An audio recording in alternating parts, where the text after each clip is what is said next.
A shroud of grief, suffocating and unyielding, had ensnared Scott and Eve since their son's premature departure from this world. A year had slipped away, every tick of the clock echoing the void left by his absence.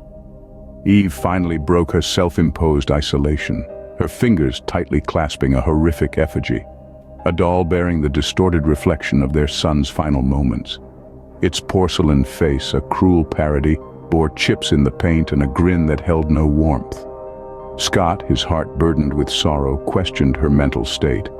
Yet in the hollow pools of Eve's eyes, he saw a glimmer of comfort, mirrored in the vacant stare of the doll. He conceded, becoming a silent observer to her delusion. This eerie stand-in, a grim testament to their loss, became a permanent fixture in their fractured home. A brittle facade of normality began to take shape. Eve, bound to the doll, found a perverse tranquility. Scott, concealing his discomfort, played along, his act fueled by a desperate hope for her recovery. Weekends transformed into a macabre imitation of family picnics. The doll, an ever-watchful presence amidst the chirping birds and rustling leaves. An uncanny dissonance lingered in the air. Beneath this pretense, a dark undercurrent was stirring. Eve's health began to mysteriously decline. Doctors, left scratching their heads, offered no solutions. The doll remained a constant, its chilling presence contrasting Eve's dwindling vitality. It acted as an anchor, keeping her grounded to a shred of sanity, even as it appeared to leech her life force. Then, one night, a terrifying transformation took place before his blurry eyes. The doll, previously a grotesque mockery of life, began to change.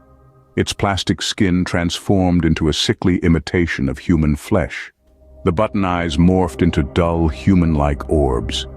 The cruel imitation was becoming a nightmarish reality.